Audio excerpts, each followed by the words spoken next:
dizer que tudo foi planejado e eu só podia soltar essa, entre aspas, essa bomba na quinta-feira após a eleição do Senado, porque tinha possibilidade.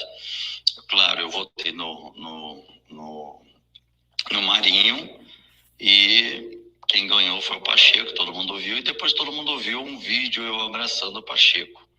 É lógico que eu estava fazendo isso, porque eu estava muito feliz de ter sido ele e não a possibilidade que estava tendo dentro dos bastidores de Renan Calheiros ou Eduardo Gomes, eu acho, Eduardo Gomes, o líder do MDB, de serem candidatos à presidência do Senado. E aí seriam pessoas que eu não poderia confiar. Então, quando o meu candidato não ganhou, eu fui lá parabenizar o Pacheco e falei para Pacheco que eu, na quinta-feira, né, eu soltaria aí uma notícia que seria bombástica e depois iria contextualizar. Então, como a notícia foi propositalmente feita de horas, lugares, períodos, totalmente diferente para cada emissora. Para umas eu falava uma coisa, para outras eu falava outra, que eu estava, que eu não estava, que estava ele, que o presidente não estava. E também é importante reforçar que eu já tinha comunicado a família Bolsonaro, já tinha comunicado o presidente Bolsonaro, já tinha comunicado os irmãos, os filhos, quer dizer, do Bolsonaro, porque a missão não era e não é, nunca foi, contra os Bolsonaros. Exatamente pelo contrário. Era, e é, e será, e está acontecendo contra o ministro Alexandre de Moraes. Mas iria respingar. Eu já preparei eles disso, que iria respingar. Tanto é que a própria presidente da República botou à minha disposição o ex-ministro dele de comunicações. Então, eles estavam acompanhando. Mandaram mensagens de força, segura, estamos juntos e tal. Então, assim, eu até aproveito e agradecer aí o Flávio Bolsonaro, Eduardo Bolsonaro, Jair Bolsonaro. E a missão foi essa. Vocês nunca viram o ministro Alexandre de Moraes gravando vídeos para se explicar. Essa foi a primeira vez desde do início dele, desse autoempoderamento, né? E todo mundo com muito medo.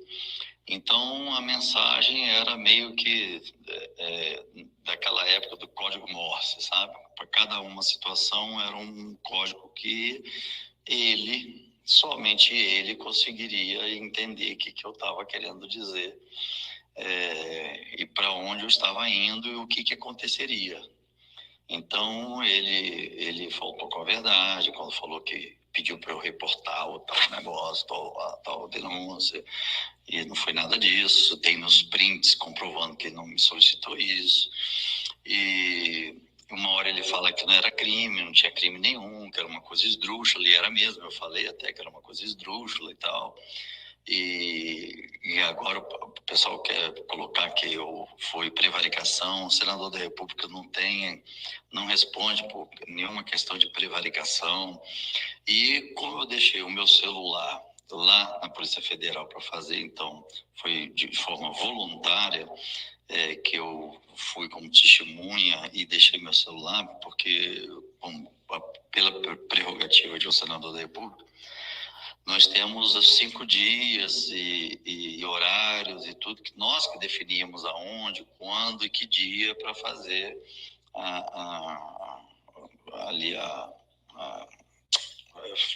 como testemunha, né, fazer o BO. E assim eu quis fazer logo no mesmo dia, né, porque também fazer parte da estratégia. E aí, quando ele soube que eu deixei meu celular, ele simplesmente deu uma ordem de não entregar meu celular, de reter o meu celular.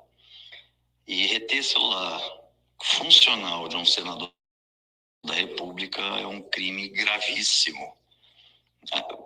não digo grave, não, é gravíssimo.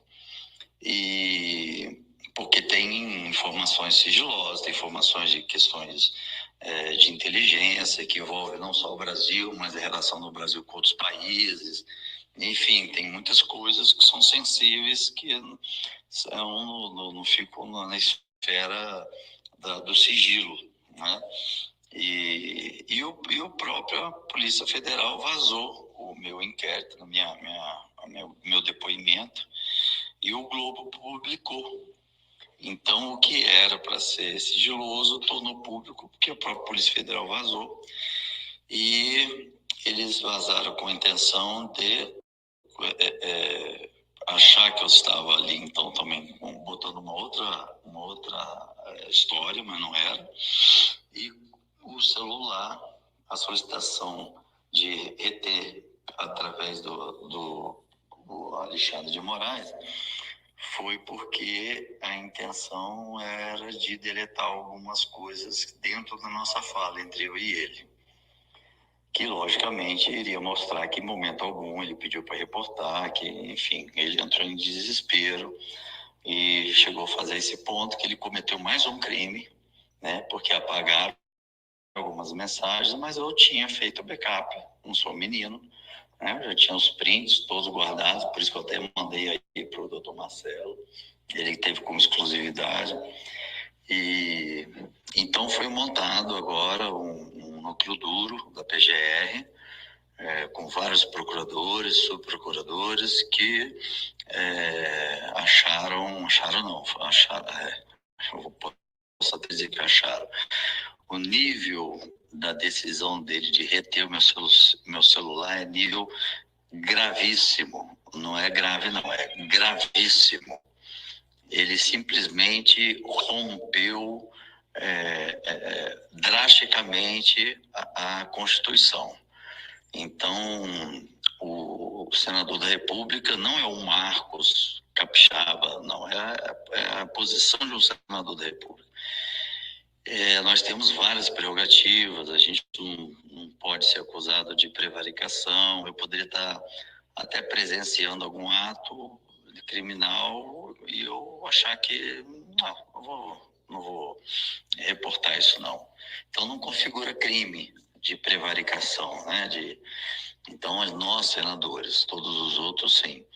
Então, e várias outras funções. Então, a posição dentro da democracia de um senador da República é uma posição que, apesar que o presidente é o que executa, né, a gente tem a sensação de que por ele executar as coisas com recursos que são liberados e autorizados pelo Congresso, especialmente pelo Senado, são senadores que fazem o relatório de como ele vai gastar o dinheiro no ano seguinte e tudo mais. Então, o Senado tem uma posição que dentro da democracia é a casa mais importante, mais poderosa, vamos dizer.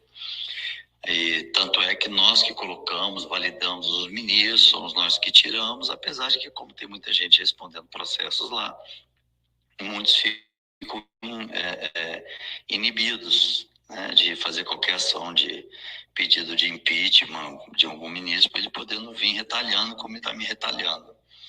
E eu já tinha dito isso para as pessoas estratégicas, disse para o presidente do Senado que foi eleito, disse para o Davi Alcolumbre, que vai ser o presidente do Conselho de Ética, e reportei também que iria explodir essa notícia na quinta-feira para o presidente do meu partido.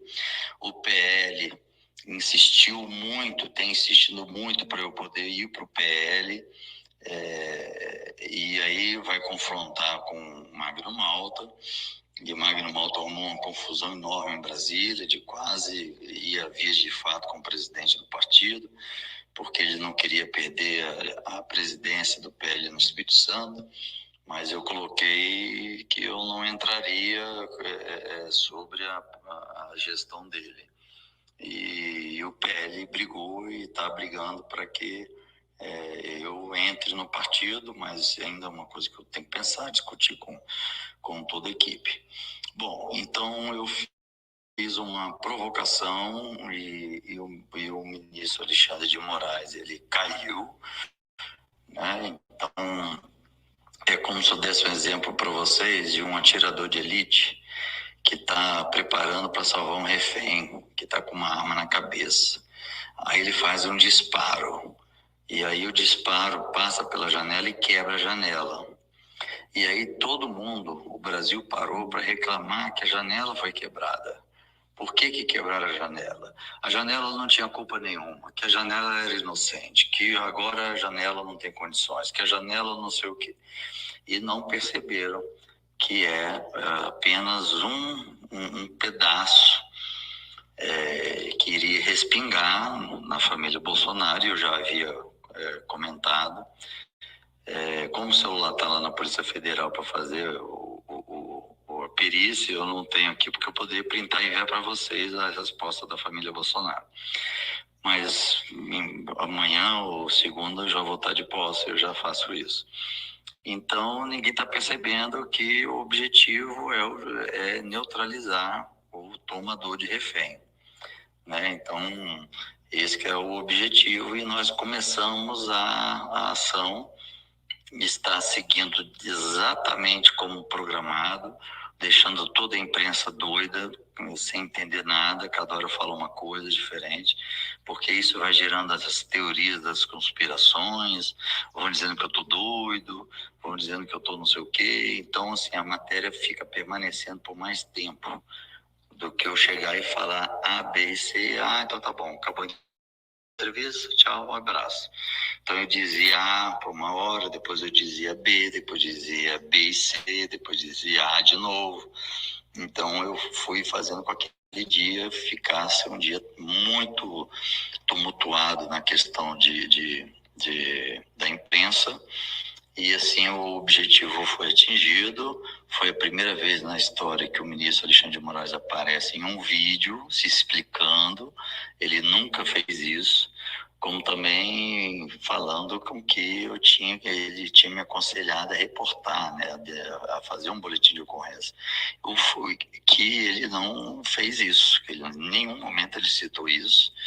E mesmo que solicitasse, eu poderia dizer que sim, que não, porque não me cabe essa função.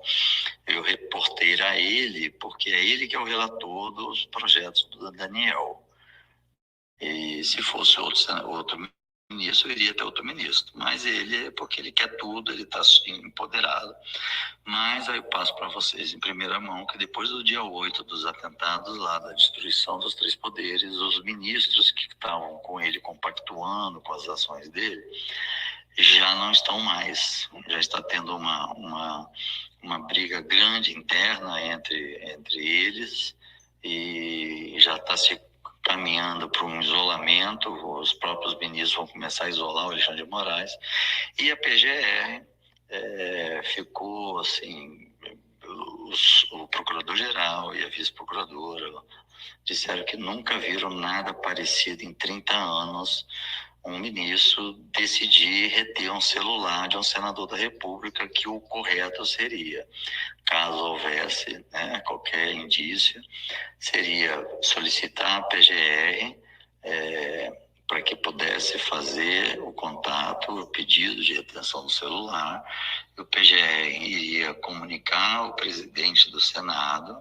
O presidente do Senado, então, avaliaria se realmente tem fatos ali, e ele daria autorização a ser entregue o celular para a polícia, para a Polícia Federal, e para levantar ali possíveis cometimentos de crime, de corrupção, né, crime organizado, esse tipo de coisa. E o Alexandre de Moraes atropelou tudo, passou por cima da PGR, passou por cima do presidente do Congresso e tomou uma decisão. E aí o crime foi a nível altíssimo, fora todos os outros que ele vem cometendo ao longo desses dias todos. Como o impeachment é quase impossível por conta dos senadores, que alguns dizem que respondem o processo, todos ficam intimidados. Eu não fico, porque agora ele apresentou isso para poder tentar me intimidar, mas eu não estou com nenhuma preocupação sobre isso, zero, porque o Congresso Nacional com a eleição o Pacheco, que foi escolhido como presidente do Congresso, presidente do Senado. Eu já reportei a ele que ele de pronto já acionou o Congresso para que o Congresso, né, possa estar solicitando a devolução do celular. Não é nem o Marcos Duval, é o Congresso Nacional, o Senado Federal, solicitando de forma emergencial a devolução do celular. E aí o ministro Alexandre de Moraes vai começar agora a descer a ladeira abaixo. E aí vocês vão entender toda a estratégia que eu usei, claro, me expondo, né? Minha família foi atacada, ameaçada pelo Brasil inteiro, de traidores, de não sei o quê, e ameaça de morte, ameaça disso, a mim também. Foi uma pressão muito grande. Quando começa a atingir a família, a gente fica até fragilizado. Então, teve momentos que eu fiz uma live e confesso que eu me ausentei, eu exagerei no tom, né? Mas quando você escuta que sua filha está sofrendo, que sua esposa está sofrendo, que seu pai com 82 anos está sofrendo, e que estão atacando todo mundo, as pessoas que votaram começam a cobrar, tá vendo? Que arrependimento é votar no teu filho, é votar no teu... Aí, para um pai ouvir isso é difícil, né? E ainda mais com a idade dele, né? E com problemas cardíacos e tal. Então, é coisa cruel. Aí você vê que a vontade que a gente tem é abandonar e abrir mão do cargo. E por isso que naquela noite eu falei, chega, não vou ficar expondo mais a minha família, eu vou renunciar e voltar para minha carreira, e sinto muito. Eu iria pedir desculpa aos brasileiros, que eu tentei, mas os brasileiros não me ajudaram, pelo contrário. Eu tentando achar uma forma estratégica de conseguir minar o ministro, sem ser, então, com a insistência de impeachment, que seria, e sempre foi, e sempre será muito difícil, eu comecei a tomar uma pedrada dos próprios brasileiros que eu estou e estarei defendendo. E é difícil isso, vocês não podem imaginar. A injustiça, ela é um peso muito grande quando a gente se sente injustiçados, né? Mas mantendo o foco, cabeça para frente, todo mundo dizendo que você está doido, que você está precisando ser internado, porque não está fazendo sentido nada que você está dizendo. Mas aí, por isso que eu preciso também solicitar, claro, com a autorização do doutor Marcelo, para a gente começar a fazer uma onda aí da hashtag CPI do terrorismo, ou CPI do ato antidemocrático, e também a PEC 30, que é a minha PEC, que é para botar na Constituição o combate à corrupção, que, por incrível que pareça, a Constituição de 88 não inseriu nada sobre combate à corrupção. Então, é muito importante a gente começar a fazer esses dois movimentos, da CPI e do combate à corrupção. E aí você vê que, coincidentemente, o PT, como eu disse, não tem feito nenhum movimento para abertura e denúncia no STF, porque eles são alvos agora, e agora estão tentando recorrer a conselho de ética e a outros meios, assim, totalmente diferente quando eles estavam como oposição do presidente da República.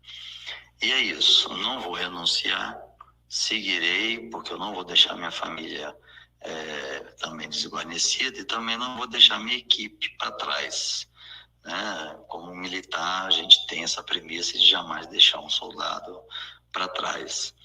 E junto com a minha equipe, claro que a decisão seria uma decisão em conjunto, e é lógico que a equipe pediu para que continuasse, outros senadores foram até meu gabinete pedindo também para que eu não renunciasse, e assim eu oficializei minha permanência, e aí sangue nos olhos, e estamos agora seguindo a segunda etapa. Então, a segunda etapa desse processo ainda não posso dizer para vocês, e quando eu puder, o doutor Marcelo vai ser o primeiro a saber, para passar para vocês aí com exclusividade. Mas o foco a gente não sabe o período, pode ser esse ano, ano que vem, mas o ministro Alexandre de Moraes já começou a descer ladeira abaixo. Então é isso que eu queria falar para todos vocês, agradecer. Doutor Marcelo, conte comigo a toda hora, a qualquer momento. Você é um cara fantástico, um cara equilibrado, passa as informações com muita transparência e não se utiliza de matérias falsas, de matérias mentirosas, de enganação. Então, por isso que eu me sinto muito à vontade de estar aqui te agradecendo, te parabenizando e dando os parabéns pelo nível dos seguidores que você tem. São seguidores de altíssimo nível, de pessoas que realmente estão para contribuir na defesa da Constituição. E é isso, gente. Vamos seguir firmes. Continuo falando para vocês, como eu falo nas minhas redes, preciso que vocês me ajudem blindando, porque eu sou o único parlamentar que está nessa missão. Então, eu estou sozinho dentro de 614 parlamentares, juntando deputados federais e senadores. Eu sou apenas um que está nessa missão. Então, o ataque é gigante, é cruel, e é com todas as redes de TVs, ainda mais esse ano, que o Congresso liberou 20 bilhões de reais para que o presidente Lula possa usar em propagandas, e propagandas das redes de TVs, todas que estavam na iminência de falência, porque o Bolsonaro cortou isso, né? Então, elas estavam na iminência de falência, elas começaram a correr atrás para poder fazer matérias bem polêmicas.